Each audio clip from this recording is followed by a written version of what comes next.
The world doesn't reward honesty. It rewards strategy. No matter how kind you are, someone will use it against you. No matter how patient you are, someone less deserving will take what's yours. That's not injustice.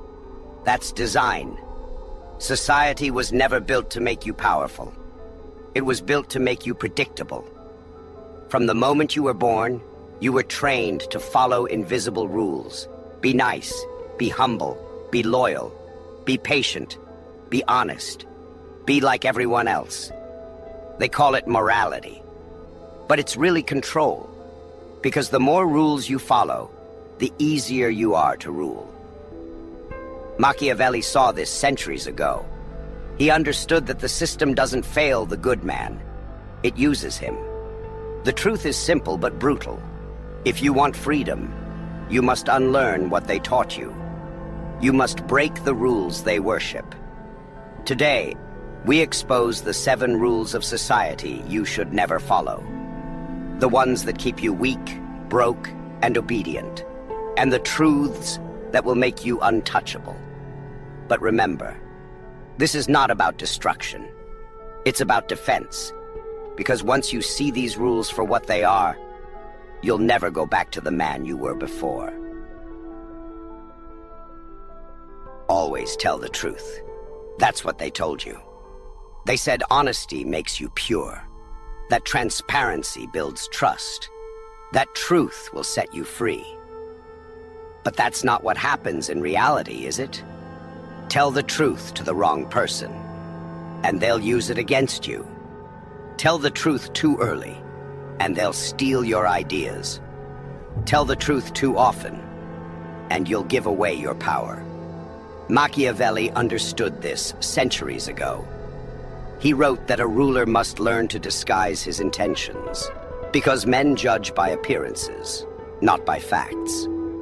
They see what you show them, not who you really are. Society glorifies honesty because it makes people predictable. When everyone reveals everything, the system stays safe. No surprises, no threats, no power shifts. That's why the world loves transparency. It's control disguised as virtue. Radical honesty sounds noble, but in practice it's naive. It's an open book handed to a thief. The truth is not sacred. It's strategic, and power belongs to those who know when to reveal it. There are 3 kinds of honesty. Moral honesty, which makes you feel good. Social honesty, which makes you seem good. And strategic honesty, which makes you powerful. Most people live in the first 2, telling the truth out of habit, emotion, or guilt. They think honesty is purity, but in the game of power, honesty is timing. Look at the world's most influential people. Politicians, CEOs, negotiators, military strategists. They don't lie recklessly. They simply reveal what benefits them, and nothing more. That's not deception. That's discipline. Here's what society never tells you. Information is currency. And every time you speak, you spend it. So the next time you feel the urge to be transparent, ask yourself, who benefits from this truth? Me or them? Because when honesty serves others more than it serves you, it becomes self-betrayal. The wise speak truth like a blade, sharp, deliberate, and controlled. They never swing wildly. They cut only when necessary. The weak, however, speak truth like water, constantly spilling, hoping to be liked for their openness. But the more they speak, the more they're understood. And the more they're understood, the easier they are to manipulate. In modern life, radical honesty destroys advantage. Tell your co-workers everything, they'll compete smarter. Tell your partner every insecurity, they'll lose respect. Tell your enemies your plans, they'll make sure they fail. That's not authenticity. That's exposure. Authenticity isn't about revealing everything. It's about revealing what's necessary and hiding what's strategic. The powerful man is not dishonest. He's disciplined with truth. He knows when silence is stronger than confession, when a half-truth protects more than a full explanation, and when mystery commands more respect than honesty ever could. There's a reason Machiavelli said, "Everyone sees what you appear to be. Few experience what you really are." That wasn't cynicism. It was survival. He understood that humans crave simplicity. They don't want truth. They want comfort. And your raw honesty will only remind them how uncomfortable truth really is. So control what they see. Reveal what strengthens your position. Hide what exposes your weakness. Because if they can read you completely, they can control you completely. Here's the rule. Honesty without boundaries is self-destruction. Bounded honesty is power. You don't owe the world your every thought. You owe yourself protection. So be truthful, but never transparent. Be sincere, but never predictable. Tell the truth when it benefits you, and stay silent when it doesn't. Remember, power doesn't belong to those who shout the truth. It belongs to those who know which truths to whisper, and when. Because the truth is a weapon, and in the wrong hands, even your own truth can be used to destroy you. From the moment you were born, they've been teaching you how to disappear. Be normal. Blend in. Don't stand out. Be like everyone else. They don't call it submission. They call it belonging. They make you believe that fitting in means safety. But safety is just another word for invisibility. Because when you fit in perfectly, you stop existing as yourself. You become part of the system that feeds on you. Society praises conformity because it keeps order. But order isn't freedom. Order is control disguised as peace. You are rewarded for obedience, for following trends, opinions, and values that aren't yours. They give you social acceptance as a leash, and you wear it proudly because everyone else does too. That's the game. The system doesn't want thinkers. It wants mirrors. People who reflect whatever they're told, never questioning who's holding the light. Machiavelli saw this centuries ago. He understood that societies maintain stability by suppressing difference. A man who thinks for himself threatens the structure. A man who obeys keeps it alive. That's why conformity is celebrated. It's not morality, it's maintenance. Because a nation of obedient minds will never revolt. They'll never challenge injustice. They'll never rise above mediocrity. And that's exactly why most people remain average. Not because they lack intelligence, but because they lack courage to stand apart. Look around you. Every generation repeats the same patterns, the same goals, the same fears, the same desires programmed by the same culture that profits from them. People don't think. They imitate. They wear what others wear. They believe what others believe. They pursue what others pursue. And when they see someone who refuses to conform, someone who walks alone, speaks differently, or rejects their trends, they don't admire him. They attack him. Because nothing threatens a conformist more than someone who doesn't need the crowd. Machiavelli would tell you, the one who stands apart commands the crowd. The one who joins it disappears inside it. You must never fear being the outsider. Fear instead becoming ordinary. Because the world never remembers those who fit in. Only those who break the pattern. To fit in is to play a role written by someone else. You repeat the same script as millions before you. And when the play ends, no one even remembers your name. But when you break character, when you improvise, when you reject the script, that's when the audience wakes up. Power begins with difference. Every movement that changed the world, every idea, every revolution, every empire started with someone who didn't fit in. They were ridiculed first, feared next, then followed. Because society always mocks what it secretly admires: independence. But let's be clear. Refusing to fit in doesn't mean being reckless. It means being intentional. It means knowing what you believe, why you believe it, and having the strength to stand by it even when the crowd turns against you. Most people don't have that strength. They trade individuality for comfort, uniqueness for acceptance, truth for peace. They choose the easy life, the life of quiet conformity. And that's why they'll never lead. Because leadership requires solitude, and solitude terrifies the obedient. Machiavelli believed that the most dangerous man is the one who no longer fears being alone, because that man cannot be controlled by rejection. He cannot be bribed with validation. He cannot be seduced by belonging. He doesn't crave followers. He attracts them, because he moves with conviction, not consensus. Here's the truth. To be original is to be misunderstood. To be strong is to be hated before you are respected.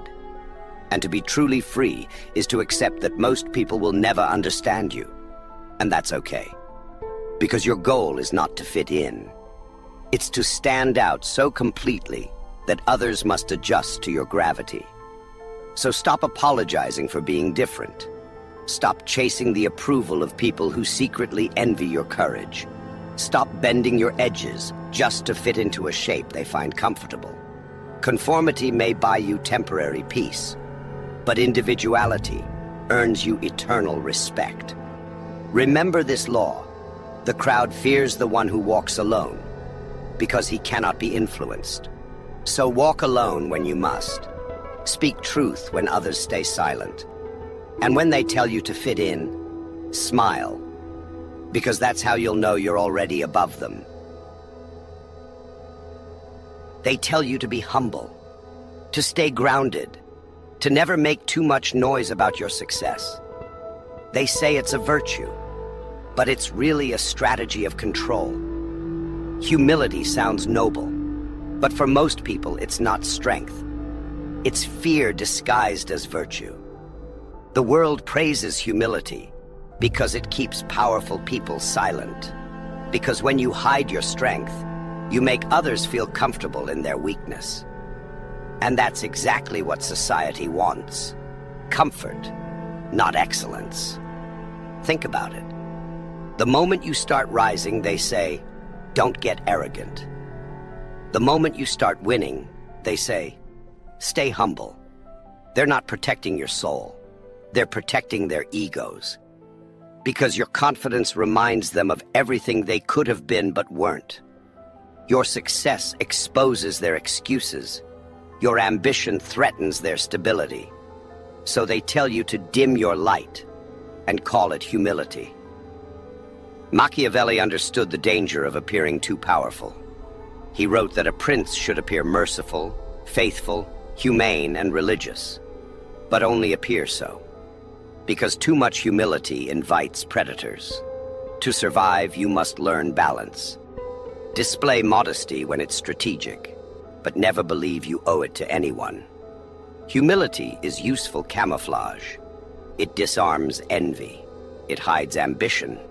It keeps enemies asleep. But humility is a lifestyle. That's how lions starve pretending to be sheep. You've been taught that arrogance is evil. But there's a difference between arrogance and awareness of power. Arrogance screams. Awareness observes. Arrogance demands attention. Awareness commands it without trying. The humble man avoids the spotlight. The aware man owns it when it shines on him, then steps back into the shadows when he's done. That's control. That's discipline. That's Machiavellian humility. Appearance, not surrender. Let's make it real. In business, the humble worker never asks for more, so he's forgotten. The confident one makes his value visible, so he's promoted. In relationships, the overly humble partner never expresses needs, so they're taken for granted. The self-assured one sets standards and earns respect. In life, humility without power doesn't inspire people. It invites exploitation. Because when you always bow your head, someone eventually steps on it. True humility is not silence. It's strategic silence. It's knowing when to let others speak and when to make your words weigh more than theirs. It's the ability to appear harmless while remaining completely capable of harm. That's the difference between virtue and vulnerability, between composure and compliance. The world's most powerful individuals mastered this art. They don't shout their victories. They don't brag. They don't need to. Their presence speaks for them. Their results echo louder than their words. Their confidence radiates even when they say nothing. They've learned that humility is a tool, not a lifestyle. Here's the Machiavellian principle. Be humble in manner, powerful in essence. A lion doesn't roar all day to prove it's a lion. It moves silently until it's time to kill. And when that moment comes, the jungle remembers who it's dealing with. You must carry that same energy. Don't suppress your power. Discipline it. Let the world underestimate you. Let them think you're smaller than you are. Then when the moment demands it, show them what humility was hiding all along. The wise man wears humility, like armor, not like a chain. He uses it to deflect envy, to hide strength, to plan in peace. He knows the difference between appearing humble and becoming invisible. Machiavelli would tell you this: when you pretend to be humble, you protect your ambition. When you truly become humble, you bury it. So appear modest when it serves you. But in your heart, never bow, never shrink, never forget who you are. Because the moment you believe humility is virtue, you'll stop aiming for greatness and start apologizing for it. Remember this law: false humility keeps you small.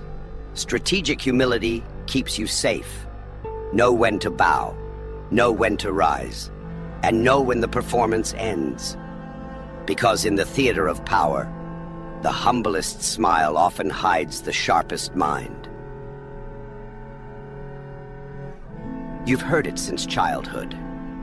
Be nice to everyone. Don't offend anyone. Keep the peace. But here's the truth Machiavelli understood.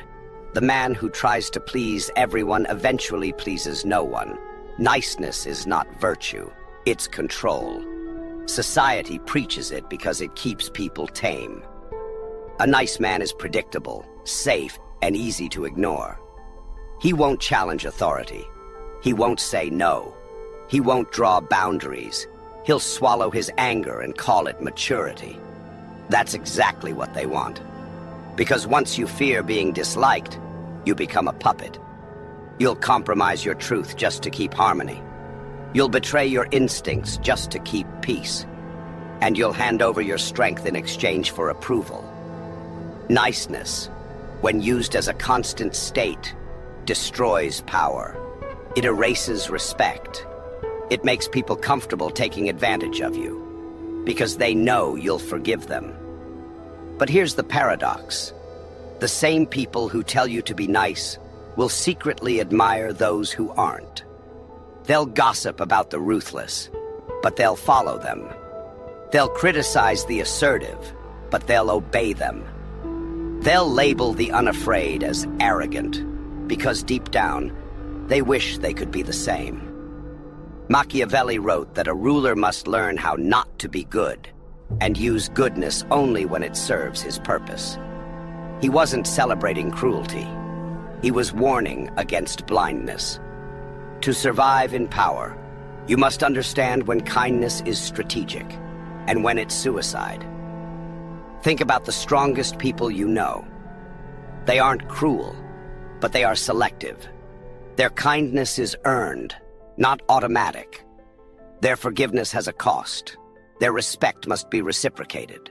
They understand that goodness, when constant, becomes weakness. And that fear, when measured, earns more loyalty than endless niceness ever will. Imagine two leaders. One tries to be loved by everyone. He avoids confrontation, says yes when he should say no, and hides behind politeness to avoid tension. The other leader is calm but firm. He chooses when to be warm and when to be cold. He rewards loyalty but punishes betrayal. Who do you think commands more respect? It's never the one who's nice. It's the one who's necessary. Being nice is easy. Being respected requires strategy. Niceness is an emotion. Respect is a perception. And perception, in the world of power, is everything. When you're too nice, you tell the world that your comfort matters more than your boundaries, that your peace matters more than your self-respect. And that's why people cross lines with you, because you taught them it was safe to. Machiavelli would tell you this: if you must choose, it's better to be respected than liked. Because respect endures, liking fades. People admire the kind, but they obey the strong. So stop trying to make everyone happy. Stop apologizing for saying no. Stop lowering your voice to keep the peace. You don't need to be aggressive. You need to be so grounded in your values that no one can guilt you into breaking them. True power is quiet confidence. It's kindness with limits.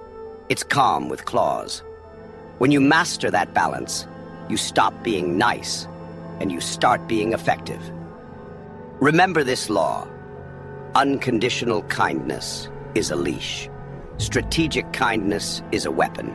Be polite when it serves your purpose. Be cold when it protects your peace. Because if you're always nice, you'll become invisible, and the world does not reward what it can't see. They tell you to be patient, to wait for your time, to trust that good things come to those who wait. But that's not wisdom. That's sedation. Because patience, when preached by the powerful, is not advice. It's containment. It's how society teaches lions to wait for permission before hunting. It's how potential is turned into obedience. Be patient. You've heard it 1,000 times. When your ideas are ignored, when your talent is overlooked, when your voice is silenced. They say it to keep you calm, to make you believe that waiting is virtue, and that ambition is arrogance. But look closely. Those who tell you to be patient are never the ones waiting. They're the ones already sitting where you're trying to go. Machiavelli understood this psychological trap. He wrote that fortune favors the bold, not the hesitant. That great power is never given, it's taken. Patience, when used without strategy, is not strength, it's stagnation. Because while you're waiting for your time to come, someone else is taking it. The world doesn't reward those who wait. It rewards those who move while others are waiting. Look at history. The ambitious always strike before the crowd realizes it's time. They act when the opportunity still looks like chaos. They move when others are still asking for permission. That's why they win. They understand that your time is not a date written in destiny. It's a door. And that door only opens when you're willing to kick it down. Society praises patience because it keeps people harmless. It tells the dreamers to wait until they're ready, the workers to wait until they're noticed, and the brave to wait until it's safe. And while they wait, those who understand Machiavelli's law reshape the world in silence. Because the truth is brutal but simple. The world is built by those who act before it's ready. But let's be clear. Machiavelli never dismissed patience completely. He valued it as a weapon, not a belief. Patience is powerful when it's active, when it's used to observe, prepare, and plan your strike. But once it turns passive, it becomes poison. Waiting without intention isn't wisdom. It's surrender. Let's make it real.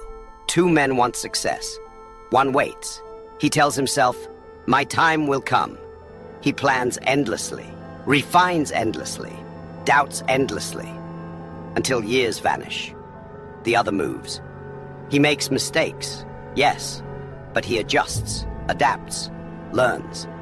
And while the patient man dreams, the daring man builds. That's the difference between the ambitious and the obedient, between those who rise and those who rot in potential. Patience is only powerful when paired with readiness to strike. It's not about waiting for the right moment. It's about making the moment right. The wise man waits with purpose. He studies quietly. He gathers information, resources, and leverage. Then, when the time aligns, he acts ruthlessly fast.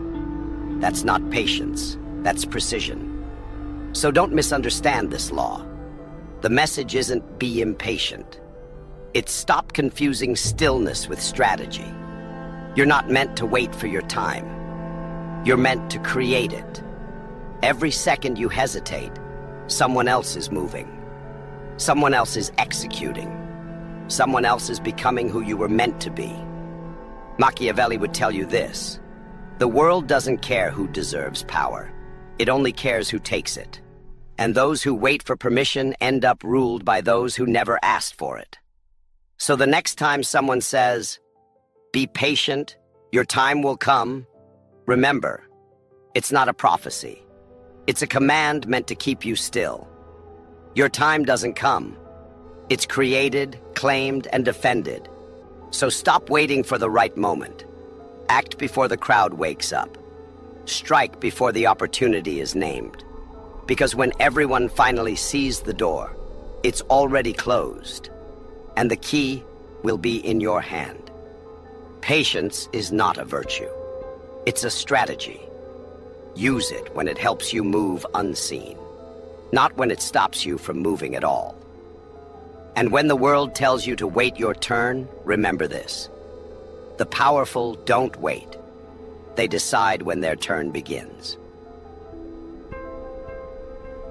They told you that loyalty is everything, that good people never switch sides, that loyalty defines your character, and that betrayal is the ultimate sin. It sounds noble, it sounds righteous, but like most of society's rules, it's a trap. Because blind loyalty doesn't make you virtuous, it makes you vulnerable. The world praises loyalty because it keeps the system stable. The loyal employee never questions the boss. The loyal citizen never challenges authority. The loyal friend never walks away, even when the friendship turns poisonous. You've been conditioned to believe that staying loyal is the same as being good. But Machiavelli knew the truth. Loyalty without self-interest is slavery. Loyalty has two sides. One is strength, the other is submission. When loyalty is chosen, it creates trust and alliance. But when it's demanded, it becomes control. The powerful know this. That's why they build systems of loyalty around them. Not because they value it, but because they know how effective it is for keeping others obedient. Think about it. When someone says, "Be loyal," what they really mean is, "Be loyal to me." They rarely mean loyalty to truth, or to fairness, or to yourself. They mean loyalty to their interests, their narrative, their control. And when you finally question them, they'll call you ungrateful, disloyal, a traitor. That's how the system protects itself, by weaponizing your integrity. Machiavelli studied the psychology of loyalty in princes and rulers. He observed that most alliances are not built on honor, they're built on advantage. He wrote that men are ungrateful, fickle, and false, and that loyalty lasts only until it conflicts with personal gain. So he advised leaders to never depend on it, to control loyalty, not trust it. Because loyalty built on emotion dies when pressure rises. But loyalty built on mutual interest survives every storm. Understand this law. You owe loyalty only to what protects your purpose. That means people, principles and systems that align with your values, not the ones that drain them. If a job no longer respects you, you don't owe it your years. If a relationship no longer honors you, you don't owe it your silence. If a mentor stops teaching and starts controlling, you don't owe them your obedience. Leaving these situations isn't betrayal. It's clarity. Loyalty is not about staying. It's about knowing when to go. The naive man believes loyalty is moral. The wise man knows loyalty is transactional. Not in a cold, selfish way, but in a realistic one. Every relationship is an exchange of value, whether it's emotional, professional, or political. When that exchange becomes one-sided, loyalty turns into a leash. The powerful cut it. The powerless worship it. True loyalty is earned, not demanded. It's mutual, not manipulated. It's loyal to growth, not stagnation. You can be loyal to your family, but still refuse to inherit their limitations. You can be loyal to your work, but still demand the respect you deserve. You can be loyal to your friends, but still walk away when loyalty costs you your self-respect. That's not betrayal. That's evolution. Machiavelli would tell you this: appear loyal, speak with respect, but never give anyone the ability to destroy you in the name of loyalty, because the same people who praise your devotion today will blame you tomorrow when the tides change. Don't be the soldier who dies for a general who's already surrendered. Don't be the follower who stays behind when the leader abandons his vision. Be loyal to principles, not personalities. To purpose, not promises. And when you give loyalty, give it like a loan, not a gift. Watch how they handle it. See if they return it with value. If they do, you've found an ally. If they don't, reclaim it before it costs you everything. Because loyalty, once betrayed, should never be repeated. Remember this law. Loyalty is powerful only when it's conditional. Conditional on respect. Conditional on reciprocity. Conditional on truth. That's how you turn loyalty from a leash into leverage. So stay loyal, but never to those who would chain you with it.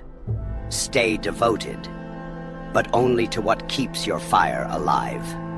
And when they accuse you of betrayal, smile. Because that's the moment you know you've finally stopped being owned. They tell you life is about being happy. That your purpose is to find joy. That success means smiling all the time. And that peace means never feeling pain again. It sounds beautiful, but it's a lie. The most seductive one ever told. Because when the world tells you to chase happiness, what it's really saying is, stop chasing power. Society glorifies happiness because it keeps you harmless. Happy people don't question. They don't rebel. They don't fight. They consume. They obey. They smile. And they stay quiet. That's why comfort is sold as the highest goal. Because comfort kills curiosity. It kills ambition. It kills the hunger that builds empires. The pursuit of happiness is the perfect prison. You decorate your cell with luxuries. You call it peace. And you never notice the bars.